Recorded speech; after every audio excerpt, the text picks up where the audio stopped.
नमस्कार, मैं रोहित चौधरी आपका स्वागत करता हूं आपके अपने YouTube चैनल रोजगार बात में। दोस्तों, आज की क्लास हमारी उपराष्ट्रपति साहब पर रहेगी। इससे पहले क्लास में मैंने आपको राष्ट्रपति के बारे में बताया। राष्ट्रपति पर लगभग मैंने 3 क्लास बनाई है और अगर आप तीनों क्लास को कंप्लीट देख लेते तो आपसे राष्ट्रपति से रिलेटेड कोई भी क्वेश्चन किसी भी एग्जाम में बैठे बचने वाला नहीं है। आज की क्लास चलेगी हमारी उपराष्ट्रपति साहब पर। हेडिंग डाल दीजिए भैया, उपराष्ट्रपति।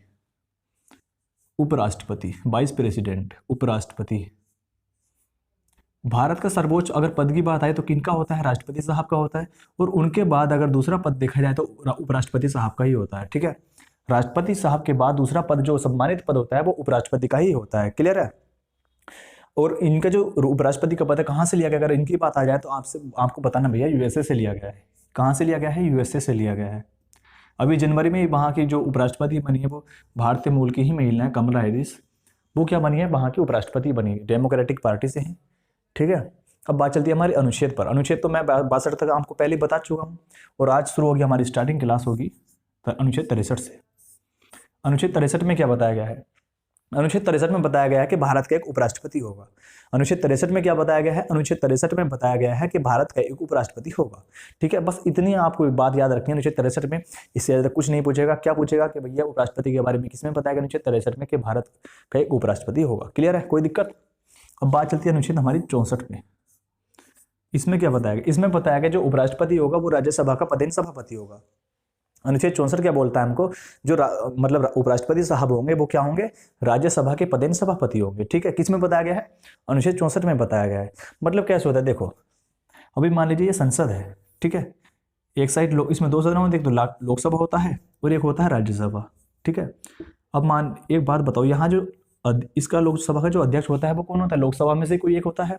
ठीक है, लोकसभा का जो अध्यक्ष होता है इन 545 व्यक्तियों में से कोई एक होता है। ठीक है, होता क्या, अब इनमें से किसी एक को अध्यक्ष बना दिया जाता है इनके द्वारा। ठीक है, तो लोकसभा अध्यक्ष इस टाइम पे प्रेजेंट में कौन? ओम बिरला साहब है। ये क्या करेंगे भैया? इस सत्र की, इनके जो सत्र होगा उसकी अध्यक्षता करेंगे। ठीक है, इन लोगों को क्या करेंगे?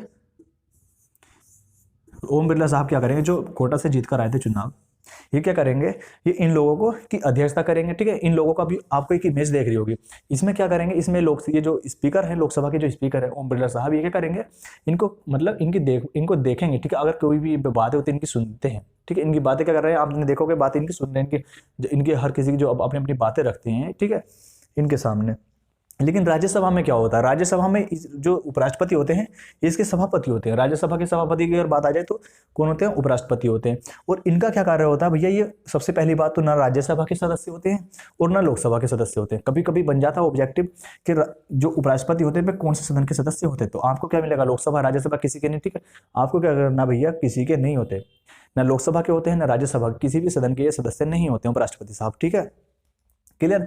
उपराष्ट्रपति साहब जो है इनका कार्य क्या होता है? इनका कार्य होता है, भी मैं आपको अगले अनुच्छेद में बताऊंगा कि जब राष्ट्रपति का पद रिक्त होगा तो उस पर क्या करेंगे? कार्यवाहक राष्ट्रपति के रूप में कार्य करेंगे। लेकिन ऐसा थोड़ी है कि रोज हमेशा ही पद खाली होने वाला, रोज रोज थोड़ी राष्ट्रपति साहब का पद खाली होगा।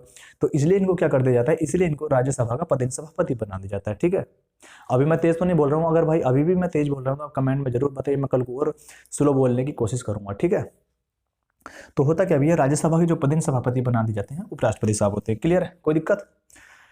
अब बात चलती है हमारी अनुच्छेद 65 पर। देखो 65 क्या बोलता है, अभी थोड़ी अगर आपको कंफ्यूजन है तो वो भी क्लियर हो जाएगा अभी। अनुच्छेद 65 क्या बोलता है हमको? अनुच्छेद 65 बोलता है कि किसी वजह से अगर राष्ट्रपति साहब का पद रिक्त हो जाता है, किसी वजह से अगर राष्ट्रपति का साहब का पद रिक्त हो जाता है तो उस पर कार्यवाहक राष्ट्रपति के रूप में कौन कार्य करेंगे? उपराष्ट्रपति साहब करेंगे। ठीक है, कार्यवाहक राष्ट्रपति के रूप में उपराष्ट्रपति कार्य करेंगे। ठीक है, और उनके जो वेतन भत्ते वगैरह होंगे, जितनी सैलरी होगी, उनकी सारी शक्तियां किस में आ जाएंगी? उपराष्ट्रपति साहब में आ जाएंगी। जो राष्ट्रपति की शक्ति थी वो सारी किस में आ जाएंगी? उपराष्ट्रपति साहब में आ जाएंगे। उन्हीं की सैलरी वगैरह जो दी जाएगी किसमें? अनुच्छेद 65 में बताया गया। अनुच्छेद 65 के थर्ड में बताया गया, लेकिन आपसे सिर्फ इतना पूछेगा अनुच्छेद 65 में बताया गया। ठीक है, और क्या होता है? जैसे मान लीजिए इनको राष्ट्रपति साहब को कितनी सैलरी मिलती है? 5 लाख सैलरी मिलती है। तो इनकी जो सैलरी मिलती थी, राष्ट्रपति साहब को जो सैलरी मिलती थी, अब किसको मिलनी शुरू हो जाएगी? उपराष्ट्रपति साहब को मिलनी शुरू हो जाएगी। ठीक है, लेकिन अगर वो एक मतलब मान लीजिए राष्ट्रपति के रूप में कार्य कर रहे हैं उपराष्ट्रपति साहब, तो क्या उनको फिर इसकी भी सैलरी मिलेगी? राज्यसभा के पदेन सभापति की उनको फिर ये सैलरी नहीं मिलेगी। उनको सिर्फ एक ही व्यक्ति की सैलरी मिलेगी। अगर राष्ट्रपति के पद पर कार्य कर रहे हैं तो राष्ट्रपति की मिलेगी, और अगर इसका सभापति का कार्य करेंगे तो इनकी मिलेगी। ठीक है, क्लियर है? लेकिन हमेशा याद रखिए, उपराष्ट्रपति को कभी भी सैलरी उनके उपराष्ट्रपति के पद के लिए नहीं मिलती है, उनको हमेशा सैलरी जो मिलती है राज्यसभा के पदेन सभापति के रूप में मिलती है, जो 4 लाख रुपए है। ठीक है, अनुच्छेद 97 में कहा गया है। ठीक है, क्लियर है। अनुच्छेद 65 क्लियर हुआ। क्या क्या बताया मैंने इसमें? अगर राष्ट्रपति का पद खाली हो जाता है तो इस पर कार्यवाहक राष्ट्रपति के रूप में कौन कार्य करेंगे? उपराष्ट्रपति साहब करेंगे। क्लियर है, कोई दिक्कत? अभी तक कार्यवाहक अगर राष्ट्रपति की बात आ जाए तो कितने कार्यवाहक जो राष्ट्रपति हमारे भारत में कार्य कर चुके हैं? तो 3 अभी तक कार्यवाहक राष्ट्रपति कार्य कर चुके हैं। नंबर 1 बीबी गिरी थे, नंबर दूसरे पर कौन आते? जस्टिस हिदायतुल्लाह आते हैं, जस्टिस मोहम्मद हिदायतुल्लाह जो न्यायाधीश थे। ठीक है, वो आते हैं। और उनके बाद कौन आते हैं? बीडी जत्ती आते हैं। ठीक है, क्लियर है। तीनों व्यक्ति कार्यवाहक कार्यवाहक राष्ट्रपति के रूप में इन्होंने कार्य किया है। ठीक है, क्लियर है। उसके बाद बात चलती है हमारी अनुच्छेद 66 की। इसमें क्या बताया गया है?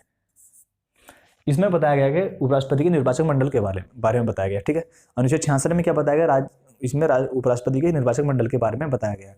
आपको मैंने पहले बताया था, जो राष्ट्रपति का निर्वाचन होता है तो उसमें क्या होता है? उसमें 20 प्रस्तावक और 20 अनुमोदक भाग लेते हैं। 20 तो प्रस्तावक होते थे, सॉरी, राष्ट्रपति में कितने लेते थे? 50 प्रस्तावक और 50 अनुमोदक भाग लेते। प्रस्तावक और अनुमोदक क्या हमें अच्छी तरीके से आपको बता चुका हूं। अगर आपने नहीं देखा तो क्लास देख लीजिए, इससे पहले की क्लास, उसके बारे में मैंने आपको यही बताया, इनके बारे में, प्रस्तावक और अनुमोदक के बारे में। इसमें क्या होता है? इसमें 20 प्रस्तावक भाग लेते हैं, मतलब 20 प्रस्तावक की जरूरत होगी और 20 अनुमोदक की जरूरत होगी। ठीक है, 20 प्रस्तावक की मंजूरी लेनी होगी और 20 जो अनुमोदक हैं उनके हस्ताक्षर, उनकी मंजूरी लेनी होगी। क्लियर है? 20 प्रस्तावक और 20 अनुमोदक। ठीक है, प्रस्तावक और अनुमोदक, ये बातें क्लियर हुई? 20 अनुमोदक। अब भैया होता क्या, एक चीज देखो, अनुमोदक, चलो ये तो ले लिए उपराष्ट्रपति साहब को, अनुमोदक ये मिल जाते हैं। उसके बाद क्या होगा? उसके बाद भैया अगर ये इलेक्शन के लिए खड़े हो जाते हैं, उसके बाद क्या होगा? अनुच्छेद 66 के पहले में ही बताया गया है कि मैंने आपको बताया था, राष्ट्रपति का जब निर्वाचन होता है उसमें कौन लेते हैं? उसमें जो लोकसभा होती है और राज्यसभा होती है, इनके क्या लेते? लोकसभा, राज्यसभा और जो राज्य की विधानमंडल होता है, तो उसके विधानसभा के निर्वाचित सदस्य क्या लेते हैं? राष्ट्रपति के निर्वाचन में भाग लेते हैं। फिर सुन लीजिए, लोकसभा और राज्यसभा के निर्वाचित सदस्य प्लस विधानमंडल में विधानसभा के, आपको ये तो पता है ना, इधर संसद होता है, इधर संसद में क्या होता है? ये मान लीजिए संसद है, संसद, इधर लोकसभा होता है और इधर राज्यसभा होता है ना। और अगर ये विधानमंडल राज्य का, इसमें क्या होता है? विधानमंडल में क्या होता है? विधानमंडल, इसमें क्या होता है? इसमें विधानसभा होता है और विधान परिषद होता है ना। ये तो पता है ना आपको। तो होता क्या था? राष्ट्रपति के निर्वाचन में क्या होता था? ये दोनों सदस्य भाग लेते थे, लोकसभा और राज्यसभा के दोनों, एमपी जिनको बोलते हैं, यानी मेंबर ऑफ पार्लियामेंट, सांसद क्या होते थे? ये निर्वाचित जो सदस्य होते थे इनके, ये भाग लेते थे। इनमें जो मनोनीत सदस्य होते थे, मनोनीत सदस्य भाग नहीं लेते थे। ठीक है, किसके? राष्ट्रपति साहब के निर्वाचन में। क्यों? क्योंकि भैया वो पक्षपात कर सकते थे। अगर वो राष्ट्रपति के निर्वाचन में भाग लेंगे मनोनीत सदस्य, तो उनको मनोनीत किसने किया है? मनोनीत तो उनको राष्ट्रपति ने किया है ना। तो क्या होगा भैया? फिर तो वो पक्षपात कर जाएंगे कि भैया इस व्यक्ति ने हमको मनोनीत किया है, हम इसी को अपना वोट देंगे। तो क्या हुआ? इन जो मनोनीत सदस्य होते वो इसको, राष्ट्रपति को वोट नहीं देते थे। ठीक है, सिर्फ निर्वाचित सदस्य ही भाग, मतलब वोट देते थे उनको। ठीक है, लेकिन इसमें क्या होता है? इसमें विधानसभा में क्या होता था? जो विधानसभा के जिन राज्यों में विधानसभा थी, उनके जो निर्वाचित सदस्य होते थे वो इसमें अलग से, मतलब वोट डालते थे इनको, राष्ट्रपति साहब को। ठीक है, लेकिन इसमें क्या होता है? उपराष्ट्रपति साहब के उसमें निर्वाचन में क्या होता है? इसमें लोकसभा और राज्यसभा के निर्वाचित सदस्य तो भाग लेते ही हैं, प्लस जो मनोनीत सदस्य थे वो भी भाग लेते हैं। मनोनीत सदस्य भी उपराष्ट्रपति के निर्वाचन में भाग लेते हैं। क्यों? क्योंकि भैया उपराष्ट्रपति ने थोड़ी निर्वाचन करा है, उनको मनोनीत करा है। उपराष्ट्रपति साहब ने थोड़ी उनको मनोनीत करा है जो पक्षपात करेंगे। ठीक है, जो उनको वोट डालेंगे उपराष्ट्रपति साहब को। तो इसीलिए क्या होता है? इसमें लोकसभा और राज्यसभा के मनोनीत सदस्य भी भाग लेते हैं। किसके? उपराष्ट्रपति साहब के निर्वाचन के लिए। ठीक है, लेकिन इसमें विधानसभा और विधान परिषद के सदस्य भाग नहीं लेते इनके निर्वाचन में। ठीक है, विधानसभा और विधान परिषद के सदस्य, कोई भी सदस्य इनके निर्वाचन में भाग नहीं लेता उपराष्ट्रपति साहब के। ठीक है, क्लियर हुई इतनी बातें? कोई दिक्कत यहां तक? ये एमएलए और एमएलसी जो इनके भाग नहीं लेते हैं उपराष्ट्रपति के चुनाव निर्वाचन में। ठीक है, अनुच्छेद 66 क्लियर। और इनका निर्वाचन कैसे होता है भैया? ये तो अभी आपको ये मनोनीत सदस्यों के बारे में पता चला और निर्वाचित जो सदस्य हैं उनके बारे में पता चला। ठीक है, आगे क्या होता है? मनोनीत पता है ना आपको कौन कौन होते हैं? मनोनीत 2 तो एंग्लो इंडियन होते हैं और 12 कौन होते हैं भैया? जो कला, साहित्य, विज्ञान वगैरह के क्षेत्र में जो ख्याति प्राप्त व्यक्ति होते हैं उन क्षेत्र से हो सकते हैं, ठीक है। अनुच्छेद 66 के 1 में क्या होता है, इसमें भैया अनुच्छेद 66 के 1 में तो बताया मैंने आपको ये। उसके बाद क्या चलता है, नंबर 1 मनोनीत, लिख लीजिए, मैं लिख ही दे रहा हूँ, मनोनीत प्लस निर्वाचित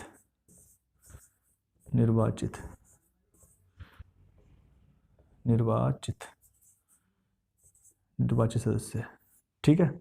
इसमें भाग लेते हैं किसके, लोकसभा और राज्यसभा से, ठीक है। उसके बाद क्या लिखा जाएगा इसमें क्या लिखेंगे, उपराष्ट्रपति का जो चुनाव होता है अनुपातिक प्रतिनिधि प्रणाली, एकल संक्रमणी मत प्रणाली और गुप्त मतदान द्वारा, यानी कि जिस तरीके से राष्ट्रपति का चुनाव होता था बिल्कुल सेम उसी तरीके से तो हो रहा है। मैंने आपको इससे पहले बताया कि राष्ट्रपति के चुनाव में क्या होता है, एकल संक्रमणी मत प्रणाली और प्रतिनिधि मत प्रणाली जो बताया मैंने आपको, और उसके बाद क्या बताया, गुप्त मतदान द्वारा। इनके द्वारा क्या होता है, राष्ट्रपति का चुनाव होता था बिल्कुल इसी तरह से इनका होता है, कि इनका उपराष्ट्रपति साहब का होता है, ठीक है। एकल संक्रमणीय मत प्रणाली, एकल संक्रमणीय मत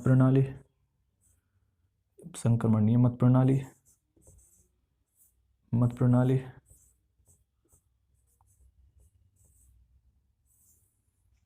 ठीक है। प्रतिनिधित्व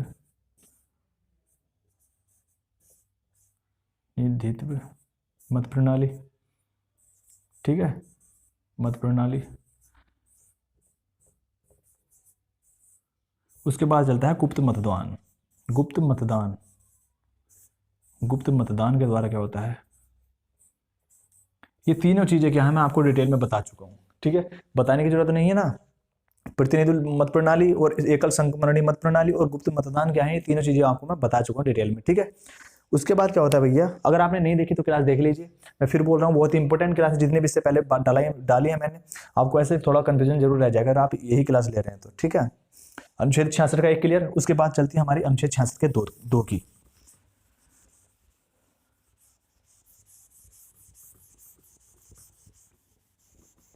अनुच्छेद 66 के 2 में क्या बताया गया है, अनुच्छेद 66 के 2 में बताया गया कि जो उपराष्ट्रपति साहब होंगे वो क्या होने चाहिए, संसद के किसी भी सदन के सदस्य नहीं होने चाहिए, ठीक है, कि वो किसी भी सदन के सदस्य नहीं होने चाहिए, यानी कि लोकसभा, राज्यसभा, विधानसभा, विधान परिषद, कोई भी किसी भी सदन के सदस्य नहीं होने चाहिए, ठीक है।